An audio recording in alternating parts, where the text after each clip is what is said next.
optical illusion, there's actually two women in this particular picture. And for me, the young woman jumps out to me first. But then there's an older woman. If you look at the whole picture, there's an older woman.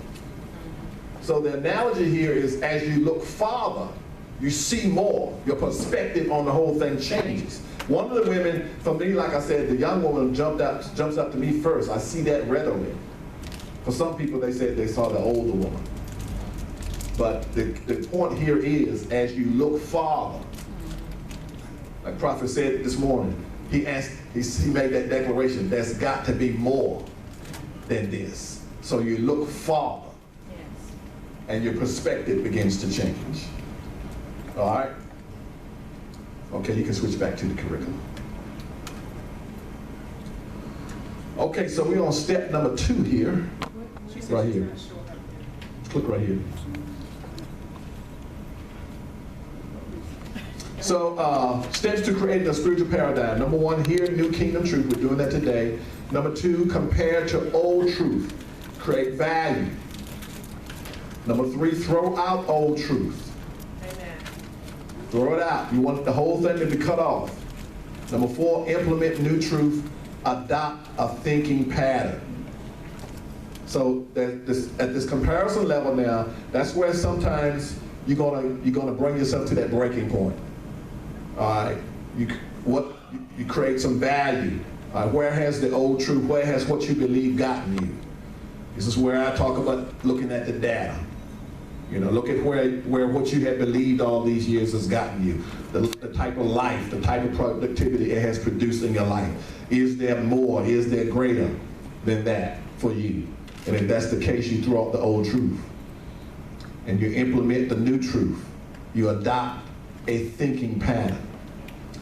A kingdom paradigm happens when the value of the new truth you hear exceeds the value of the old belief you're holding on to.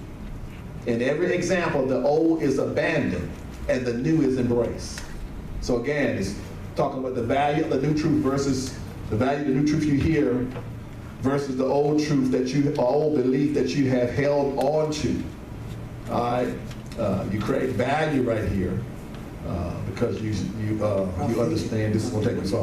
What stands out in there also is the new truth can never be embraced until the old truth is abandoned. Right. Amen. It's going on right now. I just seen something really here.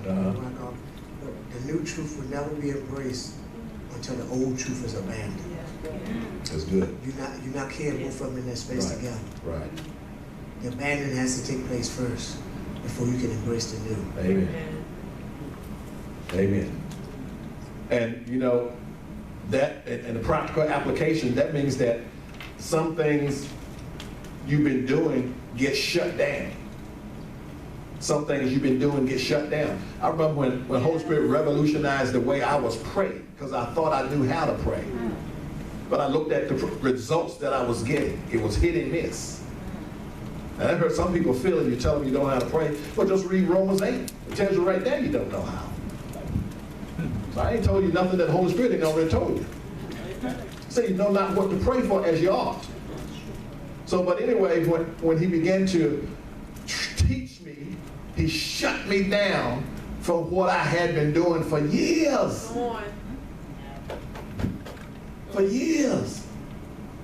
And so I went to an extreme, and then as I began to implement the new truth, then what he did, he came back, he says, now I'm going to show you how to implement what you were doing that was right.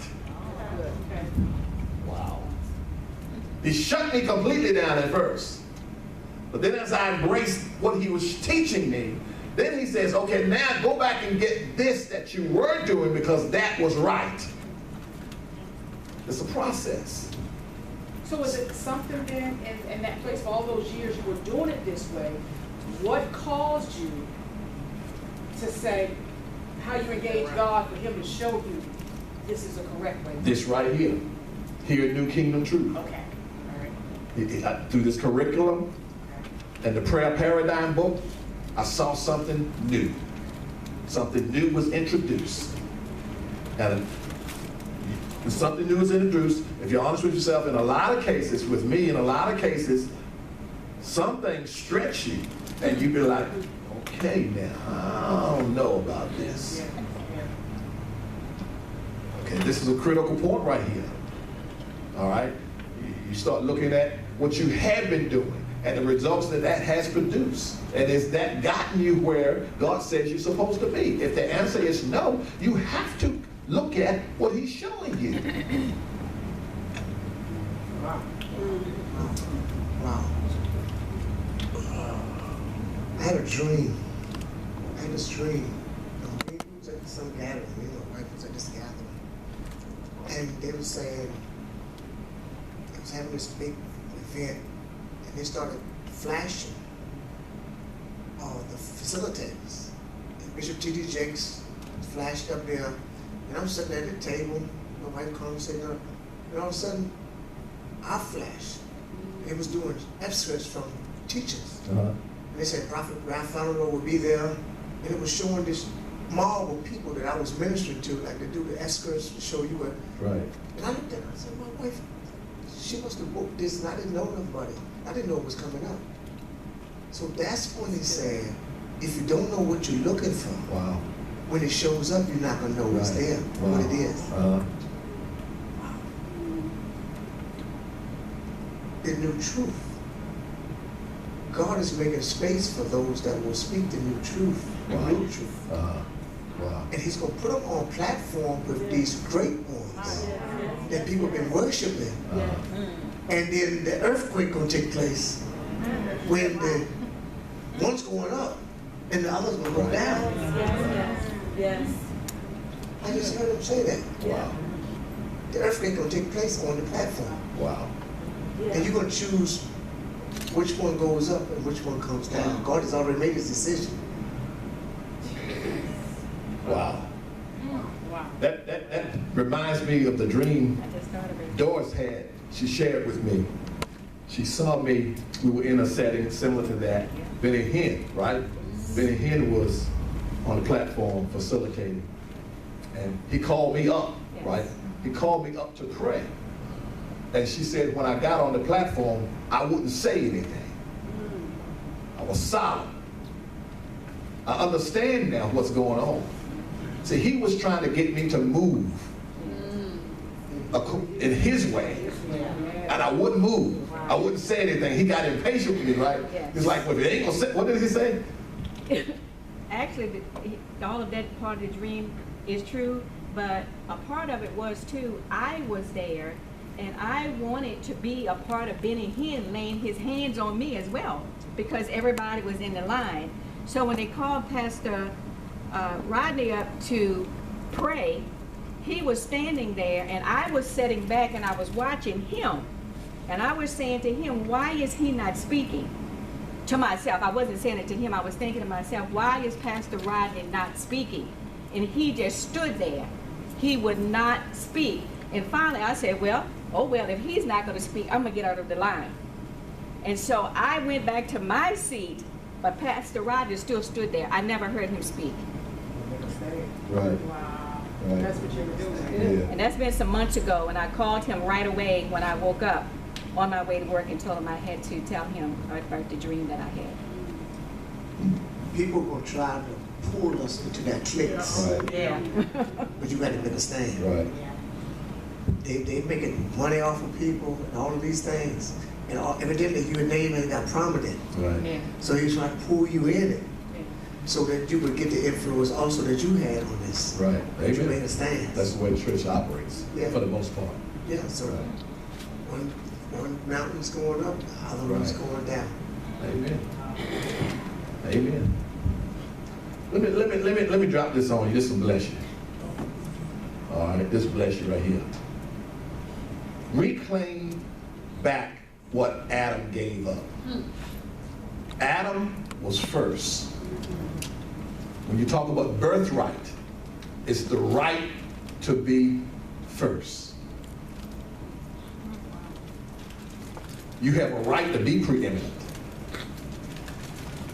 My God.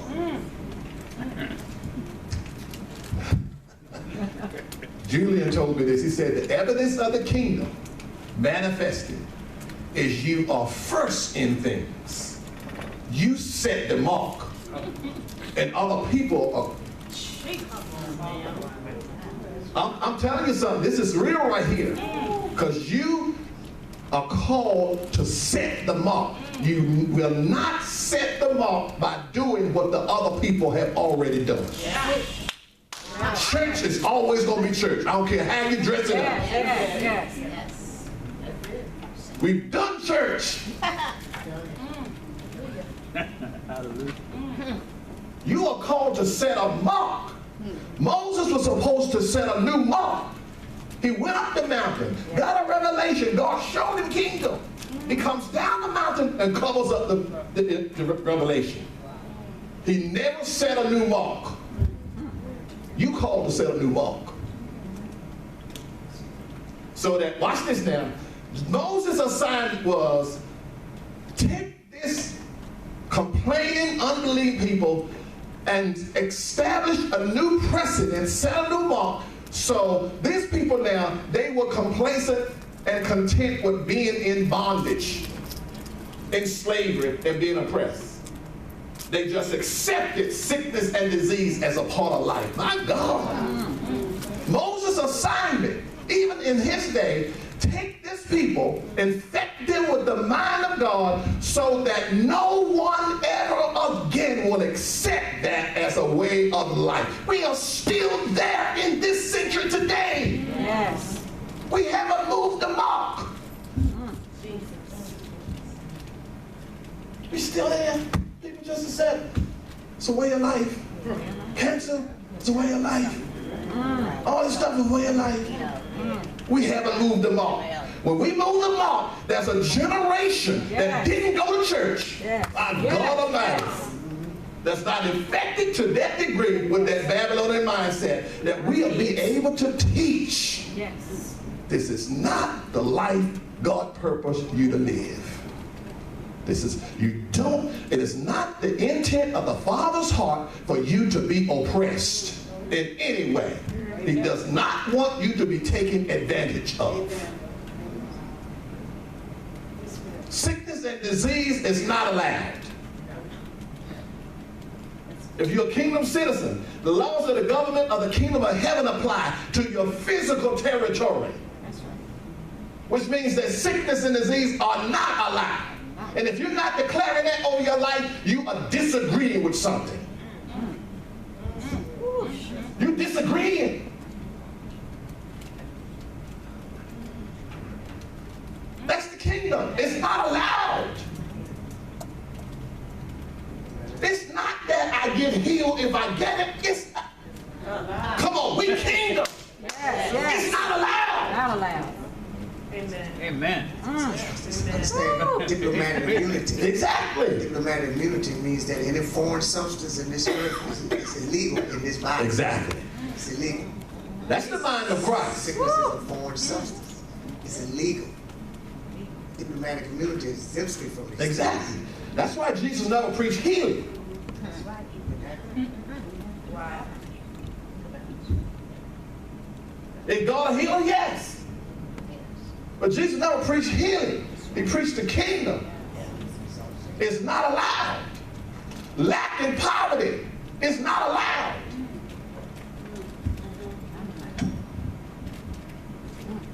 That's the mind of God there. Now, if you're talking, thinking, believing anything else, you're not in total righteousness. So that can't manifest in your life.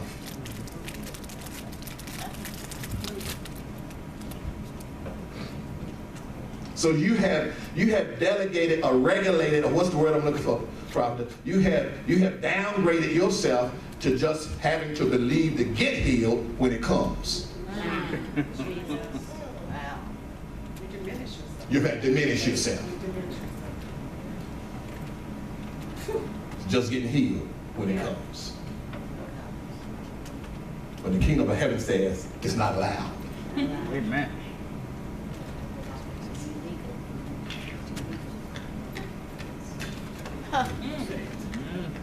And so now watch this now, Janice. When I start thinking like that and I embrace that, my life has to conform to the image of the Son. Just like Prophet was saying. Now it has to manifest because that's who I am. When you talk about conforming now, you're talking about something changing forms in order to line up and agree.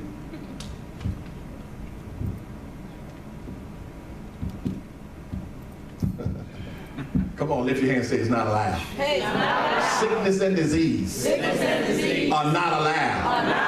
My body belongs to the Lord. Only the laws of the kingdom of heaven apply to this physical territory. Sickness and disease, lack and poverty are not allowed. Amen. Amen. Not allowed. Amen. Now you can't just say that here. Come on. You got to work with that so that becomes the part of your conversation. Amen. So when you feel a tinge, sickness and disease are not allowed. Hey! Yes. Headache, oh, sickness, that ain't allowed. You treading on illegal territory. Yes. It's not allowed. When we massage these stuff, Right. It begins to grow. You massage it. You massage it now, like Prophet Ralph, as the thought grows, now he begins to give you ideas and strategies how to transform that body to that. He'll tell you, okay, cut this out. Yes. Remove this from your diet. Yes. Okay, take a walk for 20 minutes a day. He'll tell you, make sure you hydrate. He'll start giving you strategies. Yes. Amen. But the thing is, Prophet Ralph teaches us all the time. You got to get your mind there so that you can engage him there. Amen. He can't talk to you about stuff that you don't believe or agree with, I should say. That's right. If you don't agree with it, my God, if I'm in a conversation, we were walking yesterday and we came around the tennis court to this group of people out there playing some game we had never heard of. And so they said it was getting dark. They didn't know how to turn the lights on. I was trying to tell them there's a switch on the light. Oh, no. They don't work like that. I left. I'm trying to tell you something. You don't agree. So go home then. And God is like that. You don't agree. You can't engage me. You want me to come down? Jesus already came down. He ain't coming down no more. You want him to come down on your level and speak to you on your level. He's trying to get you to come up. My head shall be lifted up. Yes. Got a question there. A coworker left work the other day, and they just went out the door and said, "I'm not coming in Monday. I'm gonna be sick." Explain. Well, when they left out, I heard somebody repeat that.